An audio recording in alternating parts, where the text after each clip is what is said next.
Hi, this is Darren from Karma Cigar Bar, Maduro State of Mind, or a podcast. This is the third episode. Behind the smoke, I have a Drew Estate, the Midwest Territory Manager. Ben Pearson. The flavor revolution continues with the Drew Estate. I mean, it started from acid, and look what we got. We've come a long way since we started. You know, I've been at the company now since 2012. It's grown immensely since even from where I started with this company. So yeah, growing alongside Carmen here too. You know, we got an event here tonight at the shop. We usually do a couple events a year, so we've got more lining up tonight. So I came a little early to do the podcast today. Yeah, except been looking forward to it.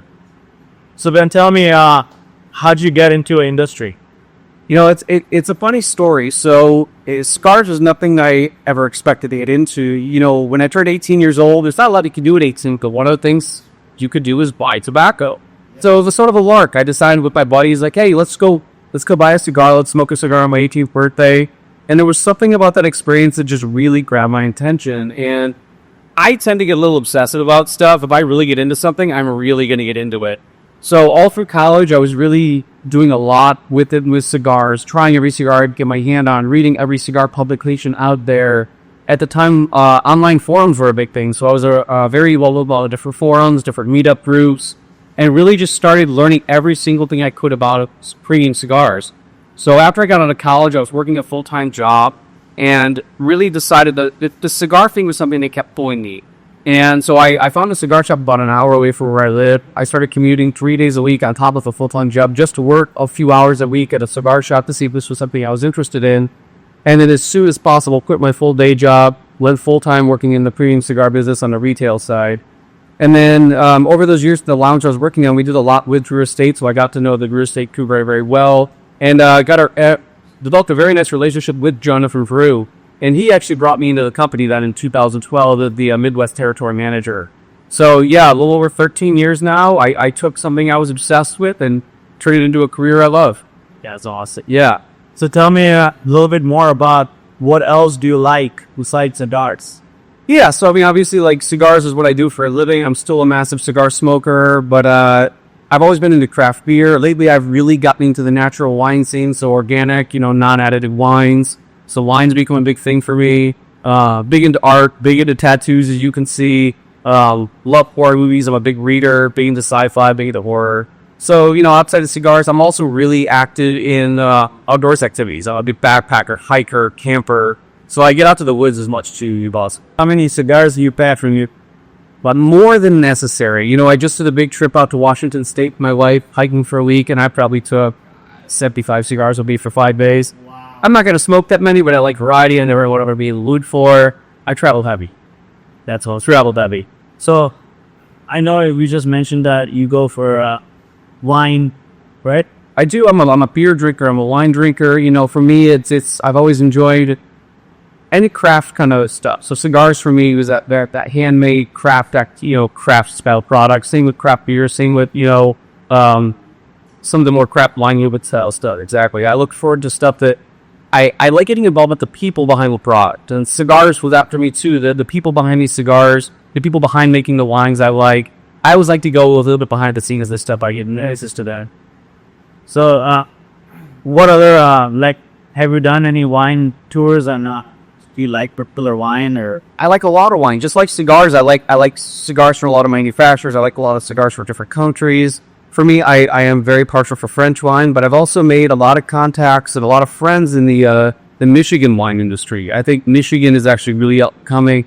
I think there's really beautiful wines out of there. I've got friends up in the Traverse City area that I've made over the years that I try to go visit a couple times throughout the year and just see what they're doing. And again, get a little bit of that behind the scenes, hanging out with these guys. So it's check out the Michigan wine scene. It's no longer just shitty white sweet wine. They're actually making good wine up there. Nice. Yeah. What about beer? What beer like? I definitely have my real big craft beer phase. It's funny, these days I've actually gone to more just, I don't really chase beer anymore. I'm enjoying, I want a good solid beer drink. I like an amber, I like a good beet beer. I just wouldn't look up to see what you had upstairs at your bar here. We got a gumball hen today from Bocal. And yeah, I'm a big fan of Three Floyds. I like what they do. Again, supporting a local product, supporting a local manufacturer. Makes it fun for me, especially if it's said, knowing the people behind it. I can go down the street here to Three Floyds. I've seen the brewery. I've gone to events. So yeah, Yeah, back in the day, the hardcore days when I was chasing craft beer. I know they have that when they do, so. So, what's a new tattoo you're gonna get to say?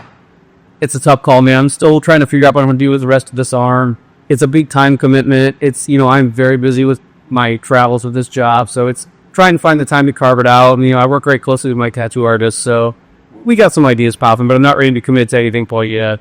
I understand. Yeah, we got to get you going here soon, man. I don't think your wife will let you, but, we'll see if we can get you ready. Let's see.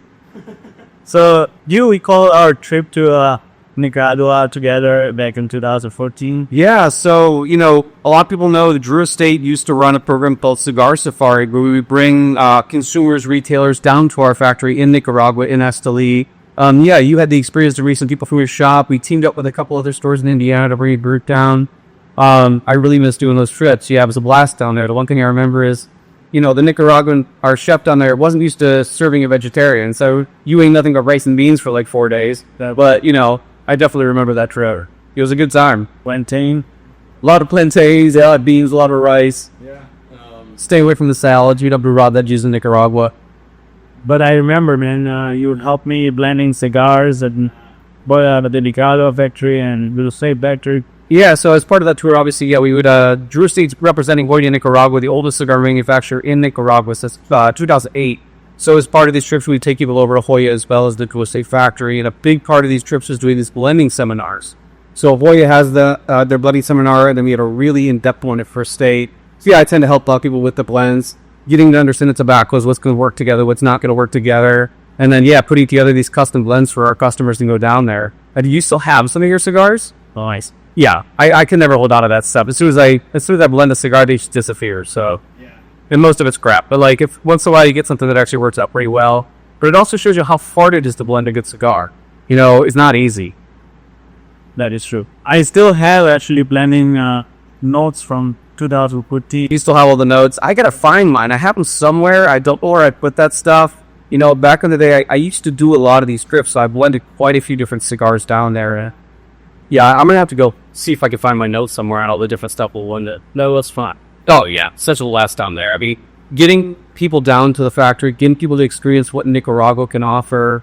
It's an amazing country. It's amazing people. And really getting to see, getting retailers, getting my consumers to understand what we're doing down there. So this scale of what First State's become. It's always one of my favorite things is when we bring people to our main factory and watching everybody's faces as they walk in for being willing for just see how massive we are and what we're doing down there. Yeah, I'm sure it's a lot bigger than what there is. Since 2014, it is, you would almost not even recognize it.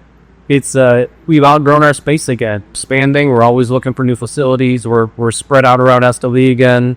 And just trying to keep up with the demand on our products. Yeah, you have an incredible staff out there, incredible people working for you. I mean, you guys have literally a dispensary within the manufacturing facility. You guys take care of the people, bro. Oh, we've got an on-site clinic. We've got on-site healthcare for our employees. We do a lot for our people in Nicaragua. Yeah, we have thousands of employees down there. Yeah, it's crazy. So, how do you see the Drew Estate relationship as we evolve together? Karma likes to have more than 2 events a year. I'm glad you're hearing us. Actually, yeah, it is. You were one of the few of my accounts that actually get multiple events a year. I only have so many events I can do. There's only so much budget for the swag and the free cigars we give away and everything we put into our events, giveaways. But, Arma's crowd and what you develop here, you guys always support. You get a good crowd every time I come here. It makes it worth our time. And, your customers really seem to enjoy the diversity that runs here. They really tend to gravitate towards us. So, to be honest, we give our heart and soul to a brand, and Drew Estate is the number one brand at Karma. We have built together. Obviously, you have given us generously events, given us promote throughout the year, and we cast those promotions, we cast those events, deals, and bring good size of crowd at Karma. Yeah, you've always had a lot of loyal customers. This is the third location you've been in, so I've done events at 3 different locations over the last 13 years for you. From the original store to the temporary one you're in for a while while you were building this.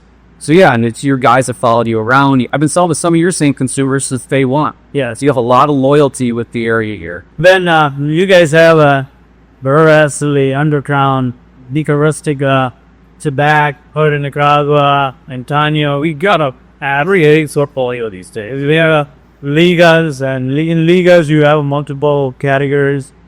What's your favorite cigar? It's always a tough question to ask, but it took for me to answer because I do love so much of what we do. But at the end of the day, it's Herrera Esteli. I smoke more Herrera Esteli Habano than anything else to produce.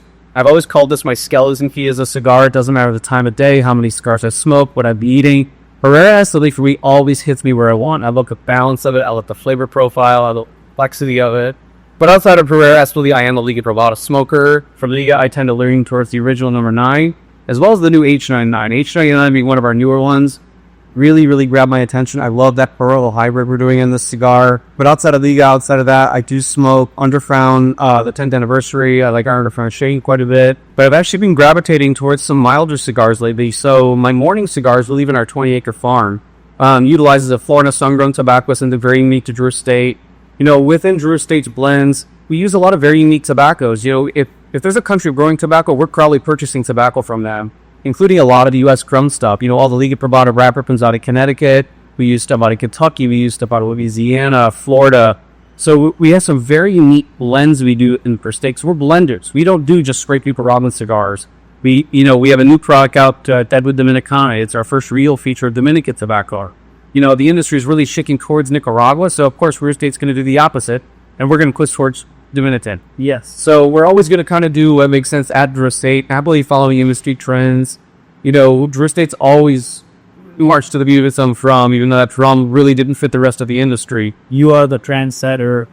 You are not follower. If you know anything about Jonathan Group, he's always going to do what he wants to do. He has a very interesting way of looking at this. He really changed the way the cigar business was. There was not a lot of counterculture in premium cigars before Drew Estate. Now you see a lot more. You see more tattoos and motorcycles and some more counterculture in the premium cigar business. But when John started this, there really wasn't a lot of that. And this industry did not know how to react to it. But hey, we're still here now. It's almost 30 years later, and we are pretty much the biggest premium cigar manufacturer there is. So I'm smoking actually Liga Privada number 9. And this is still my favorite cigar. It's so hard to beat. Liga Privada was one of the first traditional cigars that really put us on the map because Drew Estate really wasn't known for traditional product. A lot of people think Acid was our first brand. That's not true. It was La Vieja Habana, which was a traditional style cigar. But Acid is the one that really got attention brought to Drew Estate because there was nothing else like it on the market. A very aromatic, a very sweet product, but also premium. Nobody was taking a premium product and doing an infusion or a flavor style cigar with it. And with the infusion process that we do, it's unlike anything else out there. And it really changed the industry. It brought in more new consumers to premium cigars than anything it ever done before. It created a lot of new premium smokers. Brought people into a cigar lounge or a cigar shop that never probably would have stepped foot in there before. Because, again, back in that day, it was the guy in the suit. It was the guy standing with the Panama hat in the field. It wasn't the guy pulling in on his motorcycle. It wasn't the guy getting off of work, the blue-collar guy. We really opened up for you cigars to a lot more new people. And then continue to expand, with stuff like Deadwood, our Tobacco Special line. And then really pushing into more the premium traditional cigars, Liga Privada, Undercrown, Nica Rustiva, Herrera. Our new brand, Blacken, which is our collaboration with Rob Dietrich of Blacken Whiskey and James Hetfield and Metallica. These are crazy projects. When I started, I never thought we'd be doing a project of Metallo work. It's crazy how this stuff works out. Yeah, I was going to touch base on Deadwood. Deadwood is why? Because it's we have such a variety of products at First State that I don't expect everybody to like everything we make. I'd be shocked if we do because we have such a variation for products. But Deadwood seems to be that product that almost everybody's gravitating towards. It is a sweet product, it is an aromatic product, but it's not infused like an acid or a tobacco. It's definitely its own thing. And the branding on it, the flavor profile on it seems to be something that is approachable to almost every consumer. I built a lot of brands in my career. I've never seen something take off the way Deadwood has. So tell me a little bit more about where did Drew Estate finish? Yeah, Drew Estate started in Brooklyn. Again, unlike a lot of premium cigars, Jonathan Drew wasn't Cuban. He wasn't from Nicaragua. He wasn't from Dominican Republic. He was born in New York City.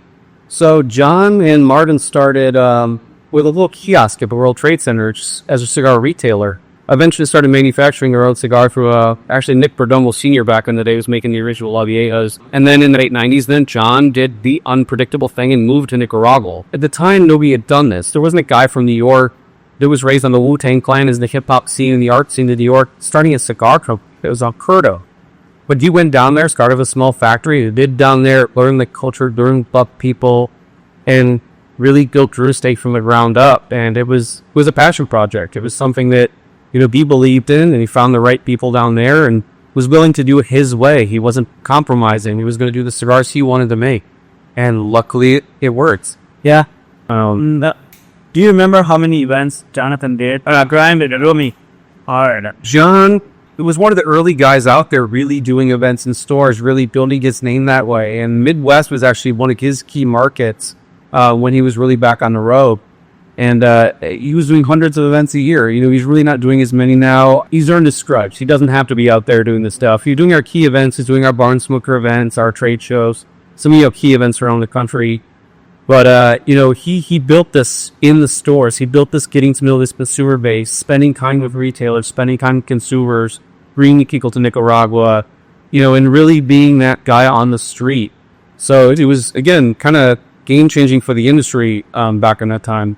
Tap into a little bit about DDRP program that you developed first. Yeah, so we have certain products of your state, like our Liga Privada brand, that because of raw materials, we're never going to be able to make enough of the cigar to put it everywhere.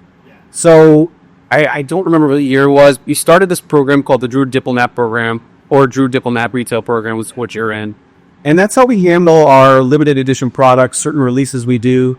And we have very set qualifications we ask stores to meet to get to that level. They have to carry a certain amount of product, a certain amount of business with us.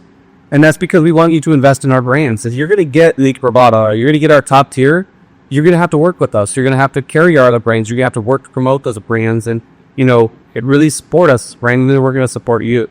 So as you see, Drew Estate is our number one vendor in tobacco. I love it. And we work hard towards beating last year's goal. Okay, we try to beat this year. Oh, it's always the goal, man. You got to grow. We got bills to pay. You got to keep growing this business. More cigars, new stuff, new customers, bringing new people into the shop, getting people to interact with you guys, getting them on our brand. Stores always need to pick what their partner brands are going to be. And very early on, you decided that was going to be First State. It was a lot of work. It was a lot of, we support you, supporting me. Working is that partnership. To me, it's not just about selling you the cigar and walking away. I'm going to come here. We're going to make sure that cigar sells. We're going to make sure your customers know about it. I'm going to come to your podcast. It's that continued engagement. We're going to push on our website. We're going to push on the website. We're going to push these events. We're going to do golf out. We're going to do everything. We're going to make sure people know Drew Estate is supportive of Karma.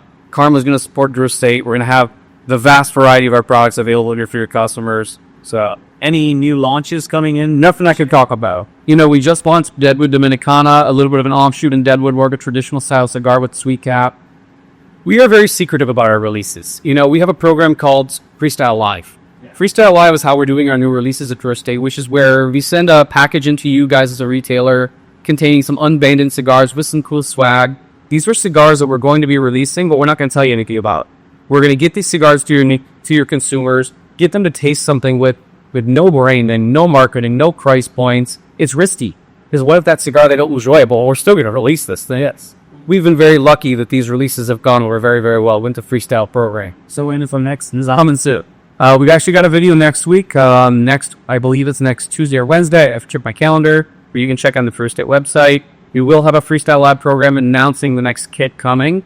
So be on the lookout in the next month or so for these to start hitting retail. So you can check out a new release before we actually put any information in it. So yeah, Drew Estate and Thomas Cigar Bar, we have been a Liga account ever since actually Drew Estate launch.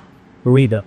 Yeah, you guys have always been a supporter. You were early on. You were one of the first stores in the area that jumped on the Deep Privada product. Really immediately jumped into our Diplomat program. And again, you're that partner store for us. So I still have a couple pictures from 2014 Safari, where Dhirien, Ben and the crew visiting Nicaragua, learned the art of the cigar making from seed to smoke. A trip that changed everything for us. Yeah, those trips, like I said, we try to show you a little bit of everything. We give you a little bit of Nicaragua tourism, And then, we spent a lot of time. We went to Nicaragua. We did farm tours, the factory tours, blending seminars, really show you, from seed to cigar, from being in the field, seeing seedlings being planted, seeing tobacco being cultivated, cured, fermented, and then getting to the actual facility to see our quality control process, how much it really takes to get the cigar on the shelf. I did my first trip to Nicaragua as a retailer, just like you did as a Cigar Safari. Jonathan Drew brought me down in 2011 to the factory, and it changed my life. Seeing what Drew Estate was doing, seeing the care they took with their tobacco, the care they took with their employees, the amount of effort they put into making sure these are the best products they could produce, it immediately drew me into this company. I didn't think I'd work with Drew Estate, but after seeing the facility, it was my goal to be here, and a year later I was. So it really did change me, seeing the process, seeing the country, seeing what it takes to get a cigar to the shelf. And just like for you, again, you said changed everything for Karma, changed everything for me too. I've been very lucky because of my obsession on cigars, my obsession with tobacco. JD's always liked me to be on those trips, to have an additional person down there for the education side. I'm doing an annual trip down there now, because currently we're not doing Cigar Safari. We're just not set up for it at the moment because of the capacity issues with the factory. It's very difficult to do tours right now. It's just there's not like space to get people through that factory on a regular basis.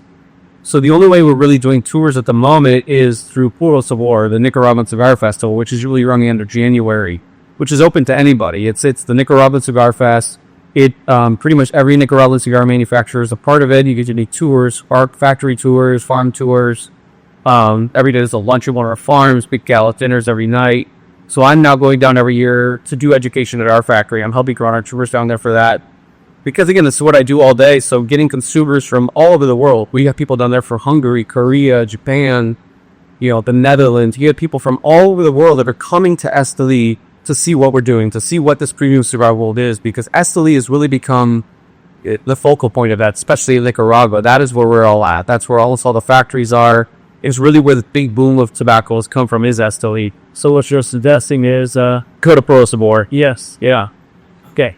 So because not only do you get to see First State, you get to go to see some of the other cigar manufacturers you might be a fan of. You get to kind of custom tailor your trip to the cigar manufacturers you'd like to spend time with.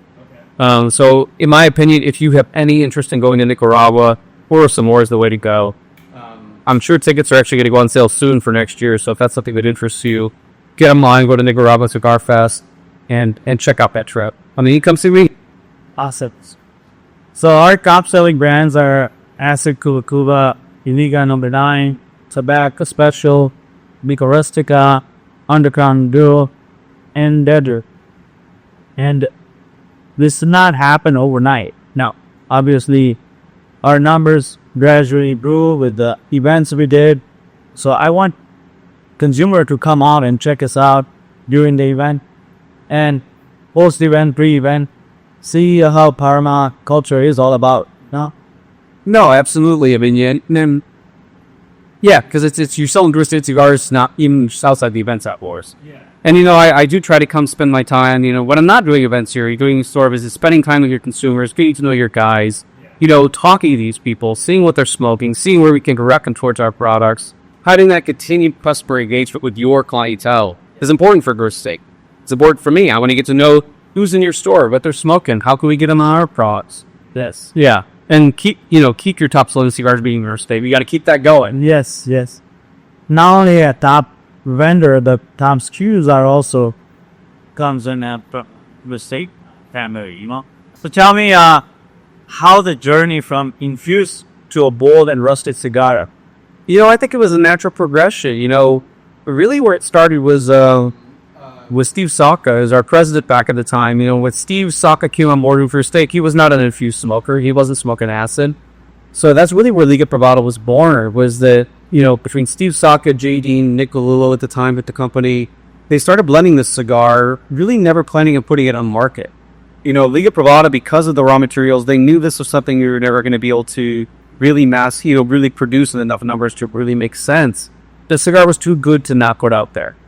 So eventually it did make its way to the market, and then from there we grew. Then we came with Undercrown. The Undercrown story is an interesting one. It's a true story that Undercrown was born on the factory floor. What I mean by that is at one point we had to tell our rollers and our people in Nicaragua they had to stop smoking Liga Privada because they were smoking more down there at the factory than we were exporting. So we had to say they were not happy about this. They wanted to smoke Liga Privada. So unbeknownst to us, what they started doing was blending their own cigar on the floor. It gave them a similar experience to Liga Privada, but using materials that we had a little more availability on. So using different primings, different variations of the same tobacco as Liga Privada. And that's how Underground was fully born. We caught wind of what they were doing, loved the product, and really put Underground out is to kind of honor our employees. This was not done by our executives. This was not done by our master blenders. This is done by our employees. This is done by our rollers. So Underground was always kind of put out to honor them and also put out a cigar that was in the same kind of flavor profile as Liga Privada, but something that we could manufacture a little bit more of. We weren't as restrained by the raw materials. And then you just keep growing from there, bringing in Willie Herrera. Willie Herrera brought in more of that Cuban influence to First State, which we never had before, and that was not our style. And then he brought Herrera Esteli in, and then now obviously is our master blender is in charge of all the tobacco for First State. Yeah. So really just growing. We have our infused second, we have our non-traditional cigars from Deadwood to Kentucky Fire Cure. Interstate's always looking to experiment, looking to try something different, but also be aware of the holes in our portfolio. We have a lot of sweet cigars. We realized we didn't have a traditional one, so that's where the Dominicana came in this year. Yeah. So it's looking at what's needed in the market, what's needed for our portfolio, and what's really going to make sense for us to really get behind. So what's out with the tobacco, the coffee-infused cigars? The back, always at the back order. It's because people keep buying them, man. It's a good problem to have. Tobacco is one of those products that actually, if I'm going to smoke a sweet cigar, that's the one I lean towards. I really like our Tobacco Especial line. It's approachable. It's a flavor people recognize. It's something that's approachable for a lot of different consumers because, listen, most people like coffee. They like that chocolatey coffee kind of characteristic that Tobacco Especial offers. So it just went, again, another one of those unique cigars that seems to have a lot of people gravitating for it. And it's just a really fun, easy smoke. I don't know. There were trend for a little while. It's still, we have a customer for Kentucky Fire Cure, and they love having a bourbon along with the Kentucky Fire. Yeah, that's really what that cigar was made for. Born in Kentucky, the cigar is using a Kentucky Fire Cure tobacco, and by that we actually smoke the tobacco in Kentucky over Victory Maple and Oak. It's a very unique process. We're smoking that tobacco just like you'd smoke a piece of meat in your backyard. Yeah, we're smoking that tobacco. So, again, Drew Estate's never been afraid to try something different, try something that really hadn't been done for premium cigars before. People have been fire curing tobacco for hundreds of years, but typically for non-premium cigars. It's been for, chewing tobaccos, for other tobacco products, and not a premium cigar product. So, again, just finding a unique thing we could do for Estate. And again, this is a cigar we know. It's a love it or hate it type thing. It's very smoky. It's very peaty. It goes great. The bourbon, the scotch, because I feel like being from Kentucky, it was just sort of that natural pairing. It just goes hand in hand together. Yes. And Drew Estate does a lot with the bourbon industry. We make a cigar for Happy Van Winkle. We have a lot of relationships with some of these bourbon companies in the Kentucky region. So doing events with them, from our Kentucky Barn Smoker to the upcoming family reunion of Aberdeen, Kentucky. The bourbon side is always kind of like hand in hand with Drew Estate products. Okay. So tell me a little bit about Nica Rustica. That's also our... Yeah, Nica Rustica was born in the fact that, so it uses the Connecticut broadleaf, the same wrapper we use on the Liga Privada number 9. But when you're purchasing tobacco, not all that wrapper is going to make a cup of Liga Privada. Not everything is going to be the exact style we eat, the exact thickness, the look, the oil content, whatever it might be. But that tobacco is still amazing. So what we ended up doing was creating the product Nica Rustica as a way to utilize that wrapper that might not make the cup for Liga Privada. This is still insanely good broadleaf. So the fact that we're able to put broadleaf cigar out for a very good price point for Nica Rustica has been a hit. Because broadleaf was very, very expensive. So for us to be able to do a cigar of this quality and that kind of... But it is a rustic smoke. It's not the most refined cigar we make, and it's not supposed to be. This is that rustic, everyday kind of kick-around cigar. We expanded it with the Adobe version, which is the Habano version of it, a little more medium body, kind of classic Nicaragua, a little spice. With that broadleaf on the Nica Rustica, I'm still baffled that we're able to do that product for the price we're doing it at, because it delivers crazy flavor, nice amount of strength, and at a price point that most people can get into. Yeah. If I had to ask you what pairing would you suggest for H99 or T52, I know you are more of a beer and wine person. Yeah, so when it comes to pairings, I'm almost the wrong person to ask because my opinion's always been like, listen, if you like that drink, you're probably going to like it for your cigar. You know, if you're a bourbon guy, stick with your bourbons. I'm a rum drinker. If I'm going to do booze, it's rum. So for me, especially you might have come as friend of Nicaragua, Fordicani is kind of my go-to. You get the Fordicani 18, the Fordicani 25, they're an amazing sipping room. I love the sweetness you get with a cigar because a cigar like H29 has a really nice earthiness to it. There's like a red pepper spice in there. So I like balancing it out with more of a little bit of a sweeter one like a rum, but something not overly sweet. But again, if you like bourbon, drink bourbon. If you like scotch, drink scotch. I'm not here to tell you what to drink. I'm not here to tell you what to smoke. But certain things work better than others depending on your palate. So I always the strength profile you should match with the drink you pick. If you're smoking a cold body cigar, have a good strong bourbon, scotch, cognac. Yeah, well, I can't go wrong with that. I'm also going to throw the wrinkle in that, say I sometimes do the opposite. You know, sometimes, you know, we've been having crazy hot weather here. You know, I'm sitting out having a cigar on my deck now. I don't really want a heady drink. So I might pair like a really bright, nice white wine with a heady cigar. Just, it'd be kind of the opposite of what we would say. Yeah, having that crazy contrast of a bright, crisp wine with a nice steady thing of Riota. People actually drinking mojito with the full body cigar as well. Yeah, so like, there's no set rule with pairings.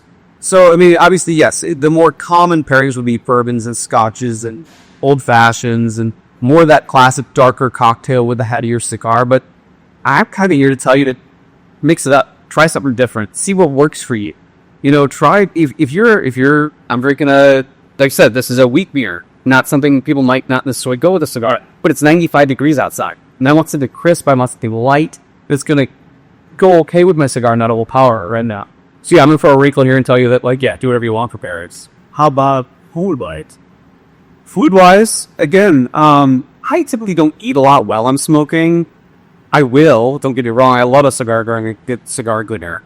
But pairings for me, like, I want something that's going to kind of complement. I do like dark chocolate with cigar, I'll do almonds with cigar, I'll do something that's going to break up the palate a little bit. I like a dark chocolate. I don't like anything too sweet though. But yeah, pairings with food is an interesting way to go. Again, it's not something I do a lot of, but I think there's a lot of opportunity there. People do a lot of filet dinner, and that's because people want to eat anything. That's because they want to eat. Because it's fancy, because people like to eat steak. Listen, I love a steak. In a steak after a cigar, it sort of makes sense. You have a nice heavy meal. You want that nice rich cigar afterwards with a cocktail. It's just sort of that flow of a meal for me that works well. We're having an event tonight, obviously. Tonight.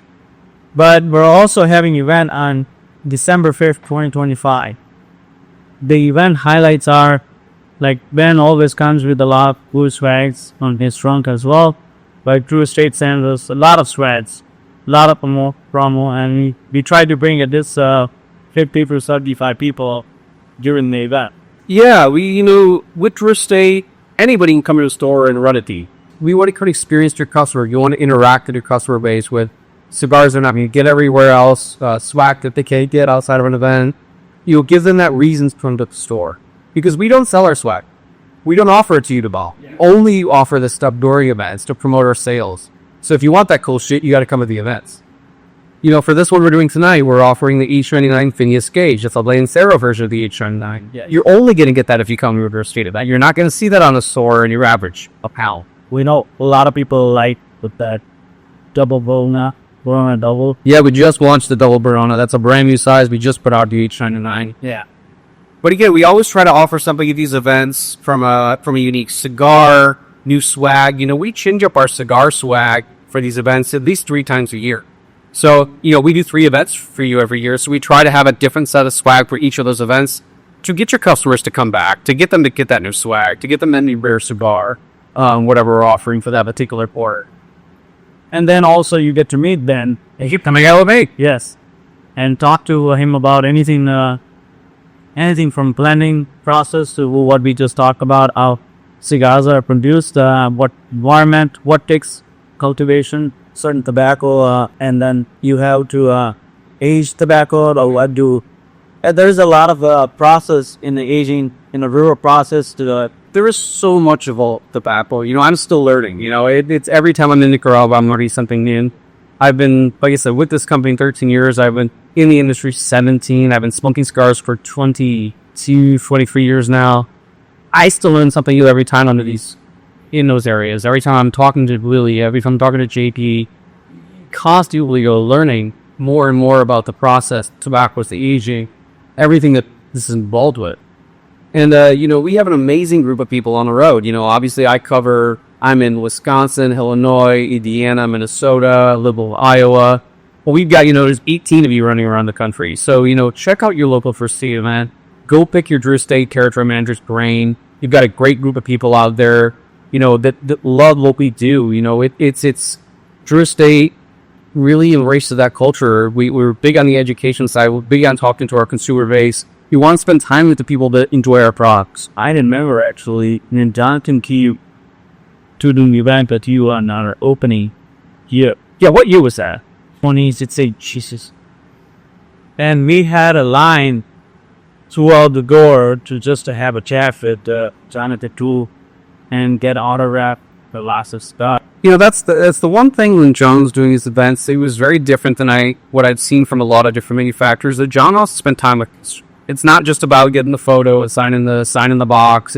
He would spend annoyingly 10, 15 minutes with every consumer, and I'd have to get out his ass because I was like, John, we had 80 people waiting to meet you. We're only here for another hour and a half. You got to get through this line. But he really likes that engagement. He really likes to meet the people that are interested in this brands, talk to these people, and he remembers that. And his memory is unlike anything I've ever seen. He'll know somebody that came to an event 8 years ago. We'll remember some crazy detail about the conversation they had. But our consumer base is always connected with that with John. John's always been approachable for the consumers because he takes that time to really interact with them and really get to know who's out there. So, come to Karma for the events when you're surrounding Karma or in the Midwest territory. Our events are cool. You get to drink, get to smoke, get to order food, and enjoy our comfortable lounge, That's what Karma is all about. They're offering a membership downstairs. It's really cool. Yeah, you've always been definitely big on the hospitality side, and especially with expanding for the cigar bar aspect in the last, when did this location open? You said January is 2016. So yeah, going from just kind of a pretty standard cigar lounge style to the cigar bar really elevated things for you. So, quick fire with a banner. Quick fire. Sounds scary. Do you like acid or her acid? Again, Herrera is my thing. I'm more of a traditional style smoker. What's the one horror movie you would make into a cigar? Horror movie I'd make into a cigar. I will say, a good friend of mine, Keith Johnson at Tatuaje, kind of has the whole monster thing already on a lock, so I'm not going to jump on his toes. But my favorite horror movie is from 1979 to Fantastic. So I'd find a way to do a Fantastic cigar. I think it's kind of an unknown horror movie, kind of a cult following. One of my favorites. I'd probably go with Fantastic. Mike's favorite pairing of the drink? Again, if I'm going to go on the booze side, it's going to be rum. Either a Forte Cano or Diplomatico is kind of my go-to. Outside of that, I'm a Beaujolais guy for wine. I like a nice Gamay, something out of France on the wine side of things. So, Liga number 9 or Hura? It's an almost impossible question for me to ask. They're both two of my favorite cigars we make. That is going to depend on time of day for me, what my mood is. Those are two cigars those are two of my Desert Isle cigars. So I almost can't make that decision. What is the most underrated Jewel Sting cigar? Again, I'm going to say Herrera Esteli because this is the cigar. It's not the flashiest cigar we make. It's not the fanciest branding we make. But Herrera Esteli has always been the number one consumed cigar within Drew Estate, within the employees. This is the cigar that every employee at Drew Estate, when we ask for our monthly cigars we all get Herrera. It's the cigar we always reach for. It's the one that we wish more people were grabbing because, again, it just offers such an amazing flavor profile. But it's not the most exciting brand. Should be. Because it's such a great product. I like it's a Cuban cigar. Yeah, it's just the balance of it, the flavor profile of it. I like to balance the strength and flavor of the cigar quite a bit. That's key for me, is that balance. So the last question, favorite Karma memory. Favorite Karma memory? It's a toss-up between our trip to Nicaragua and then probably some of the early days. That the Jonica Drew event you mentioned was absolutely a highlight. That was a wild night. We had so many people here. It was chaos in the best way. Yeah. But also, I remember at the old shop some of the old days of just sitting around with all the regulars. There's always an absurd amount of rum being passed around. But some of those early days in the shop were pretty amazing. I definitely remember those days. Yes. So thank you for coming up, supporting Karma as usual. Absolutely. We just won't sell cigars. We sell experience. No, we share experience. So I want you to RSVP for our Drew State event, December 5th. Follow us at Karma Cigar Bar and the Drew Estate Cigars. And at Drew Estate Ben. That'd be mine. So Drew Estate Ben. Yeah. So subscribe for more episodes. We're having a golf outing on September 5th. Davidoff event on October 23rd. Drew Estate on December 5th. I want you to bookmark those events. Come to Karma throughout the year, but support us for the events as well. Like us, subscribe us, and follow us. Thank you so much. Thank you. Hello, everyone. This is Han from Karma Cigar Bar. Today, I am enjoying a Zeno Nicaraguan cigar, the Toro size. It's got an Ecuadorian Connecticut wrapper, Nicaraguan binder, and Dominican, Honduras, and Nicaraguan filler. A very nice cigar with a tasting notes of dark chocolate, salted nuts, and fresh peppers. And we hope you can come out and join us on July 31st. We've got a great Zeno event planned with a big yellow van outside of our lounge. And it's going to be a great night. So hope you can make it. Again, that's Thursday, July 31st. Starts at 6 p.m. I'll see you there.